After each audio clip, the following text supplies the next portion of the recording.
علماء نے لکھا ہے کہ پہلی تو بات یہ ہے کہ حضور اسلام کی ولادت بسعادت 12 کو بنتی نہیں. ہر قسم کی تحقیقات کر لو.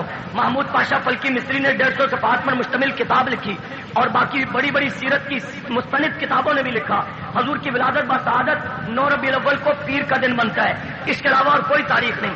اگر آج کسی کو یقین نہیں آتا میں دعوت دیتا ہوں جدید دور ہے, کمپیوٹرائز دور ہے, بیٹھ جائیں ریسرچ کریں تحقیق کریں انشاءاللہ سے حضور کی ولادت 8 ربیع الاول کو. بعضوں نے لکھا ہے 12 ربیع الاول کو, لیکن نہ 8 میں خصوصیت ہے نہ 12 میں خصوصیت ہے. آقا کے ہر معاملے میں اللہ نے بہتری رکھی ہے, خصوصیت رکھی ہے. یہ نہیں ہو سکتا کہ ولادت کی تاریخ ایسی رکھی ہو کہ جس کے اندر بہتری نہ ہو خصوصیت نہ ہو. نہیں, جہاں ہر ایک چیز کا رب نے انتخاب کیا وہاں اس چیز کا بھی انتخاب ہے. 8 پر غور کریں گے, 12 کے ہندسے پر غور کریں گے. ان دونوں ہندسوں میں زوال ہے عروج نہیں ہے, زوال ہے عروج نہیں ہے. جیسے 8 کے اندر ایک شخص بھی گزرا ہے, اس کا واقعہ کر دیتا ہوں. معتصم باللہ خلیفہ گزرا ہے, ہارون الرشید کا جو بیٹا تھا, اس کو لوگ مسمن کہتے تھے, سا کے ساتھ مسمن, اس لیے کہ اس کی زندگی میں 8 کا بہت سارا تعلق تھا. وہ جب پیدا ہوا تو 180 تاریخ بنتی ہے, جب پیدا ہوا تو 180 بنتی ہے, 180 میں 8 ہے. اور عباس بن عبد المطلب کی 8ویں پشت میں سے تھا, یہاں بھی 8 ہے. ہارون الرشید کا یہ 8واں بیٹا تھا, یہاں بھی 8 ہے. اسی انداز میں جب یہ مسند اقتدار پر بیٹھا تو 218 تھی, اس میں بھی ترتوش کے اندر اس کو مسند اقتدار سونپی گئی, یہاں بھی 8 ہے. اور پھر جب یہ بادشاہ بن گیا, خلیفہ بن گیا, تو اس نے بڑی بڑی 8 لڑائیاں لڑی, بڑے بڑے 8 محلات تعمیر کیے, بڑے بڑے 8 بادشاہ اس کے ماتحت ہو کر کام کرتے رہے. اور اسی انداز میں اس کا ستارہ اقرب ہے جو کہ 8واں برج ہے. جب یہ مرا تو اس کا مقدار خلافت جو بنتا ہے, اس کا دن جو بنتے ہیں, خلافت کے سال جو بنتے ہیں, وہ 8 سال 8 ماہ 8 دن بنتے ہیں. یہاں بھی سارا 8 ہے. اور جو اس نے ترکہ چھوڑا وہ 8 لاکھ دینار, 8 لاکھ درہم, 8000 گھوڑے, 8000 لونڈیاں, 8000 غلام, یہ سارے کا سارا 8 سے نسبت رکھتا ہے. لیکن بالآخر ختم ہو کر چلا گیا, بالآخر ختم ہو کر چلا گیا. وہ اس کو 8 نے فائدہ دیا اس لیے کہ 8 کے اندر عروج نہیں ہے, زوال ہے. 8 اور 8 کتنے ہوتے ہیں بولو یار, 16. اور 16 میں 2 ہندسے ہیں, 1 اور 6. 1 اور 6 ملاؤ تو کتنے بنے 7. 1 کم ہو گیا, ہوا کم یا نہیں ہوا, 1 کم ہو گیا. 3 8 ملاؤ تو کتنے بنتے ہیں 24. 24 میں پھر 2 ہندسے آتے ہیں, 4 اور 2 کتنے بنے 6. 1 اور کم ہو گیا, پہلے 7 تھے پھر 1 کم ہوا 6 ہو گئے. اب 4 8 ملاؤ تو کتنے بنتے ہیں 32 میں 2 ہندسے ہیں, 3 اور 2 کتنے بنے 1 اور کم ہو گیا. یہ عروج ہے یا زوال ہے, یہ کثرت ہے یا قلت ہے, قلت ہے, کم ہو رہے ہیں زیادہ نہیں ہو رہے. 12 اور 12 کو ترتیب دو تو کتنے بنے, یہ ایک عقلی دلیل ہے لیکن حقائق بھی موجود ہیں. 12 اور 12 کتنے ہوئے 24. 24 میں 2 ہندسے آتے ہیں, 4 اور 2 کتنے ہوتے ہیں, یہاں پورے 6 کم ہو گئے. 3 12 ملاؤ تو کتنے بنے 36. 36 میں 2 ہندسے ہیں, 6 اور 3 کتنے ہوتے ہیں 9, یہاں بھی 12 میں سے 3 کم ہے. 4 12 ملاؤ تو کتنے بنے 48. اور تسی بول پاؤ تو حساب نہیں آتا. 48. اب تو دیگوں والے خوش ہو جائیں گے بھی, اب 12 12 کر کے 48, یہاں 48 کو 2 ان سے بھی 8 اور 4 12 بنتے ہیں, اب بات ثابت ہوگی. لیکن میں کہتا ہوں 5واں 12 ملاؤ تو کتنے بنیں گے 60 بنیں گے. اب 60 میں ایک 6 ہے اور ایک بولو 0 ہے. 0 پیغمبر کے شایان شان ہے, 0 پیغمبر کے شایان شان ہے نہیں ہے. اب 9 کی بات کرو, 9 اور 9 کتنے ہوئے 18. 18 میں 2 ان سے آتے ہیں, 1 اور 8 کتنے ہوتے ہیں پھر 9, کوئی کم تو نہیں ہوا. 3 9 ملاؤ تو کتنے بنے 27 میں 2 ان سے آتے ہیں, 7 اور 2 کتنے ہوئے پھر 9. 4 9 ملاؤ تو کتنے بنے 36 میں پھر 2 ان سے آئے, 6 اور 3 کتنے بنے 9. برابر رہا یا کم ہوا, برابر رہا. 8 بھی کم ہو جاتا ہے, 12 کو 12 سے ملاتے جاؤ یہ کم ہوتا جائے گا. ان دونوں میں زوال ہے, 9 میں عروج ہے. اور تاریخ جہاں پیغمبر کی ہر بات میں اہتمام رکھا, بہتری دیکھ کر رکھا, وہاں پر ولادت کی تاریخ میں بھی بہتری دیکھ کر 9 کو تقرر کیا کہ اس میں بہتری ہے, برابری ہے, کمی نہیں ہے, عروج ہے, زوال نہیں ہے. اور پیغمبر کے کردار میں, افعال میں, اخلاق میں, تعلیمات میں, جماعت میں, تربیت میں, تعلیم میں, ہر چیز میں عروج ہے, کمی نہیں ہے. فَلَلْآخِرَةُ خَيْرٌ لَكَ مِنَ الْأُولَىٰ. خود قرآن پاک کہتا ہے کہ میں آپ کی ہر آنے والی حالت پہلے سے بہتر کرتا چلا جاؤں گا, اور اتنا بہتر کر دوں گا کہ وَرَفَعْنَا لَكَ ذِكْرَكَ, جہاں میرے محبوب میرا ذکر ہوگا, محبوب وہاں تیرا ذکر ہوگا. تو خیر یہ میں نے ضمناً بتا دیا کہ پیغمبر بہتر اور پیغمبر ہر اعتبار سے بہترین آئے کس لیے تھے, اس انسانیت کو بہتر بنانے کے لیے, مجھے اور آپ کو بہتر بنانے کے لیے. اخلاق کا تقاضا یہ تھا ہم نے مانگا نہیں، رب نے بن مانگے پیغمبر دے دیا. ٹھیک ہے، مانگا تو حضرت ابراہیم علیہ السلام نے تھا، منت انہوں نے کی تھی، ہم نے نہیں مانگا، بن مانگے رب نے دے دیا. مانگا تو پہلے امتیوں نے تھا اور پہلے نبیوں نے تھا، یا اللہ ہمیں حضور کی امت میں پیدا کر. لیکن ہم نے نہیں مانگا، بن مانگے رب نے دے دیا. اور اپنی ہر چیز دوسرے کو آدمی دینے کے لیے تیار، مگر کسی سے کہو کہ اپنا محبوب دے دے تو کوئی دیتا نہیں ہے. لیکن رب نے یہ محبوب بنایا، خود بنایا، سجایا، سنوایا، اپنا محبوب آپ بنا کر کے بن مانگے ہمیں دے دیا. دیا کس لیے؟ دیکھتے رہو، صرف نعتیں پڑھتے رہو، سر دھنتے رہو، سیرت کے جلسے کرواتے رہو؟ نہیں، اس لیے دیا کہ میرا محبوب سب سے بہترین، یہ تمہیں دعوت دیتا ہے، تعلیم دیتا ہے، تربیت دیتا ہے. آؤ اس کے حکم پر عمل کرو تاکہ تم بھی بہتر بن جاؤ. اب اس ذات نے احسان کیا، لقد من اللہ علی المؤمنین اذ بعث فیہم رسولا. اس محبوب کو بیچ کر احسان کیا کہ وہ تو بہترین ہے، تم اس کے نقش قدم پر چلو تاکہ تم بہتر بن جاؤ. بن مانگے دے کر یہ احسان کیا یا نہیں کیا؟ اخلاق کا تقاضا، عقل کا تقاضا یہ ہے کہ ہم آقا کی قدر کرتے ہوئے، عزت کرتے ہوئے، احترام کرتے ہوئے، جو حضور صلی اللہ علیہ وسلم فرمائے ما آتاکم الرسول فخذوہ وما نہاکم عنہ فانتہوا واتقوا اللہ، جو آپ کہیں وہ لے لے، اس پر عمل کرے، جس بات سے روکے اس سے رک جائے. ایسا کر کے پیغمبر کی اتباع کرے تاکہ وہ بہترین، ہم اتباع کر کے ہم بھی بہتر بن جائیں. کرنا چاہیے نہیں کرنا چاہیے؟ اور ایسا بہترین کہ لعلک باقع نفسک الا یکونوا مؤمنین، دن میں دن رات پڑتا ہے کہ تو بھی بہتر بن جائے. ایک ہوتا ہے ایک آدمی کہتا ہے جی میں ٹھیک ٹھاک ہے، میں نے کہ تسی منو نہ منو، میں تو سیدھا جنت ہی جانا ہے، میرے کم معاملات ٹھیک ہیں. یہ ایسا نہیں تھا. یہ میرا اور آپ کا ہمدرد پیغمبر تھا کہ خود تو تھے ہی معصوم، مگر وہ چاہتے تھے کہ مجھے اللہ نے بہترین بنایا ہے، میں دن رات محنت کر کے اس انسانیت کو بہتر بنا کر کے پھر یہاں سے جاؤں تاکہ یہ بھی جنت کی طرف میرے ساتھ ہی چل پڑے اور اعلیٰ مقام پالے، نقصان اس کو نہ ہو. عزیز علیہ ما عنتم، وہ دل کے اندر کرتے تھے، وہ چاہتے تھے ہر انسان کی بہتری. آقا چاہتے تھے یا نہیں چاہتے تھے؟ اور اسی بہتری کے لیے یہاں تک بہتری چاہتے تھے حضور صلی اللہ علیہ وسلم. پہلے حکم تھا کہ جناب رات کو جب تک جاگ رہے اس وقت تک روزہ رکھو اور اس وقت تک آپ کھا پی سکتے ہیں. جیسے ہی آپ کی نیند آئی، آپ کی آنکھ لگی تو روزہ بند، آپ کا کھانا پینا بند. ٹھیک ہے.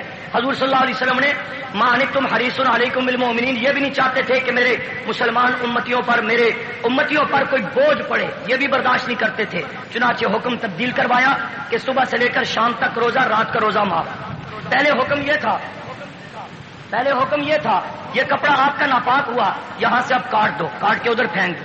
اب آپ کہیں گے جناب ہمارے جوتوئی والوں کے کاٹن کے کپڑے ہوتے ہیں، ہم اس کو کاٹیں گے تو بڑا مسئلہ بن جائے گا، ہم پروگراموں میں کیسے جائیں گے، بڑے پریشان ہو جائیں گے، ہماری آپ طور خراب کرتے ہیں. فرمایا حضور صلی اللہ علیہ وسلم کی محنت کا نتیجہ، یہ آپ کا امت کے ساتھ مہربانی اور شفقت کا نتیجہ کہ آپ کی نسبت سے حکم ہوا کہ اس کو 3 بار آپ دھو لو، پاک کرنے کی نیت سے کاٹنے کی ضرورت نہیں. پہلے یہ حکم تھا، یہ مسجد بنائی، تم جتوئی میں ہو، علی پور میں ہو، بہاولپور میں ہو، کراچی میں ہو، پشاور میں ہو، نماز آ کر ادھر ہی پڑھو گے. لیکن حضور الصلوۃ والسلام کی برکت سے یہ بات مل گئی کہ ساری زمین کو پاک بنا دیا گیا، ظاہری نجاست نہ ہو، جہاں نماز کا وقت ہو دیگر لوازمات پوری کرو، نماز پڑھ لو، نماز ہو جائے. اس طرح کے بے شمار واقعات عرض کرنے کا مقصد کہ وہ نرم دل والا، وہ خود بہترین، تمہیں بہتر بنانے والا، دن رات سستیاں برکت کے امت کی فکر کرنے والا، ہدایت کے سوال کرنے والا، دعائیں مانگنے والا، کبھی بدر میں رونے والا، کبھی عہد میں رونے والا، کبھی عرفات میں رونے والا، کبھی مزدلفہ میں رونے والا، کبھی ساری رات سجدہ میں رونے والا، کبھی ساری رات رکوع میں رونے والا، ساری رات قیام میں رونے والا. اس لیے رویا کہ میں تو بہتر ہوں، میری امتیوں میرے حکم پر عمل کرو تاکہ تم بھی بہتر بن جاؤ. اب بہترین پیغمبر، مگر میں نے عرض کیا کہ مظلوم ترین پیغمبر. چاہیے تو یہ تھا کہ یہ امت آنکھیں بند کر کے سرخم تسلیم کر کے آقا کے آبرو اشارے پر سب کچھ قربان کر دیتے. بات سمجھے؟ سب کچھ قربان کر دیتے کہ آقا ہم نے آپ کا کلمہ پڑھا ہے، محبت اور عشق کا دعویٰ ہے، نسبت ہے، تعلق ہے، جو آپ فرمائیں گے ہم وہ کر کے دکھائیں گے. اخلاقاً یہ تقاضا تھا یا نہیں تھا؟ فائدہ بھی اس میں میرا اور آپ کا تھا کہ ہم بہتر بن جائیں. لیکن پیغمبر کی مظلومیت دیکھو، وہ سب سے بہترین مانگا نہیں، خود بھیجا گیا ہے اور محبوب اس کا تھا، دے تمہیں دیا.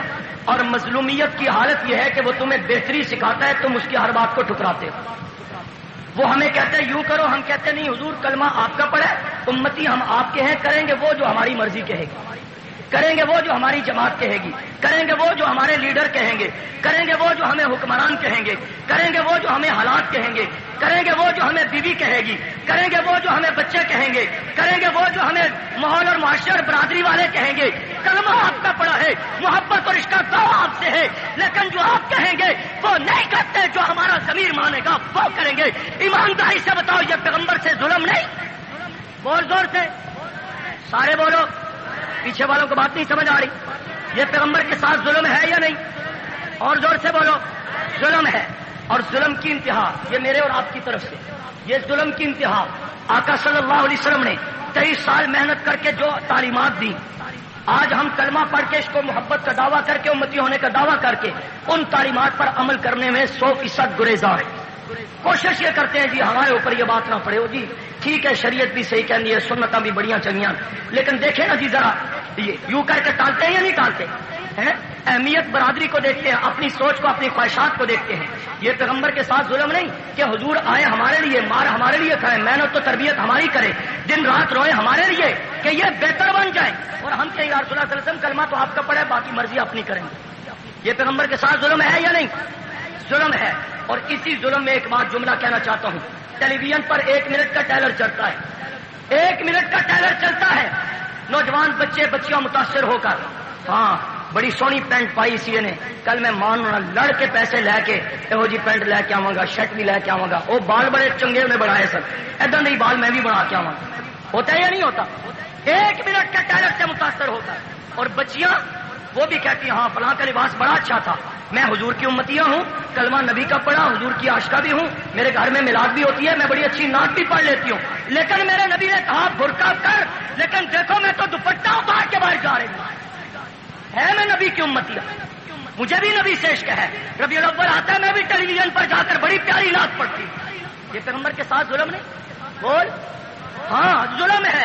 ٹیلی ویژن کا غیر مسلموں کا یا غیروں کے ایجنٹوں کا 1 منٹ کا چلایا ہوا ٹریلر اس مسلمان بچے بچی کو متاثر کر سکتا ہے، اور اللہ کے رسول صلی اللہ علیہ وسلم جو 23 سال جس کے 8156 دن بنتے ہیں، حضور نے وہ تعلیمات دی، کلمہ پیغمبر کا پڑھ کے، عشق و محبت کا دعویٰ پیغمبر سے کر کے، وہ 23 سال کی محنت، وہ 23 سال کی تعلیمات تجھ پر اثر انداز نہیں ہوتی جو پیغمبر نے خون دے کر کے، وہ اپنوں پیاروں کو یتیم کروا کر کے، ٹکڑے کروا کر کے، آگ کے انگاروں پر لٹا کر کے، اور درختوں کے پتے کھا کر جو 23 سال میں تجھے تعلیم دی اس کا کوئی اثر نہیں۔ ٹیلی ویژن کا 1 منٹ کا ٹریلر تجھے متاثر کر کے پیغمبر کی بات سے دور کرتا ہے، تو پھر بھی حضور کا عاشق۔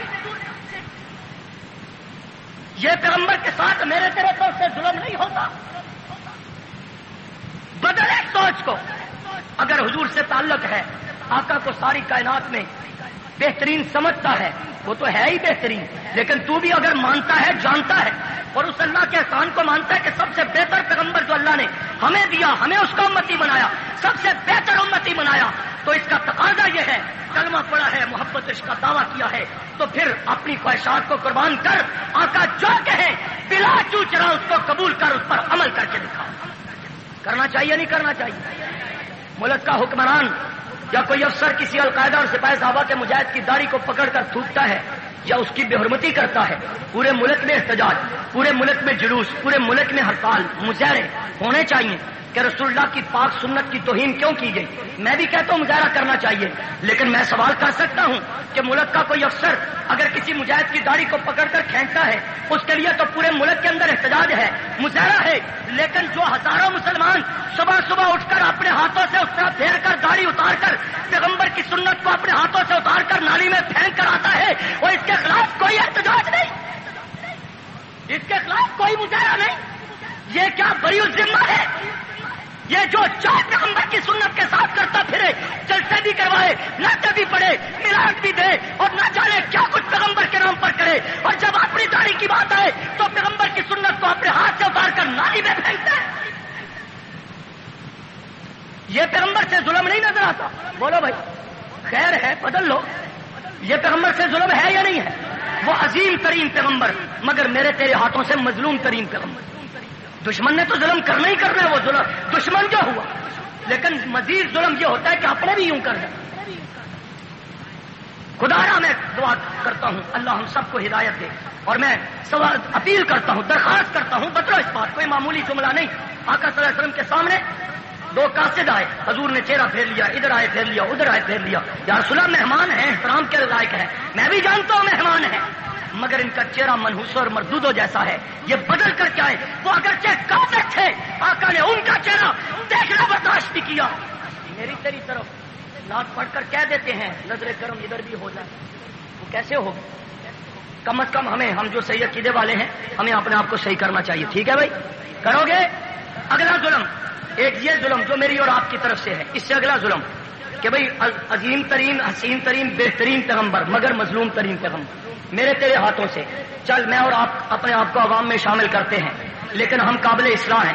ہم کسی اپنی غلط بات پر حد درمی نہیں کرتے کہ میں یہ جو کر رہا ہوں بس یہی اسلام ہے. نہیں، ٹھیک کہہ رہا ہوں یا غلط؟ ہم معافی مانگتے ہیں، یا اللہ ہمیں معاف فرما دے، ہمارے اعمال میں کمزوریاں ہیں، ہمارا اٹھنا بیٹھنا چلنا پھرنا لباس و انداز شکل و صورت حضور جیسی بنا دے، جیسا حضور نے کہا ویسی بنا دے. ٹھیک ہے بھائی، بات مان رہے، سمجھ رہے ہیں؟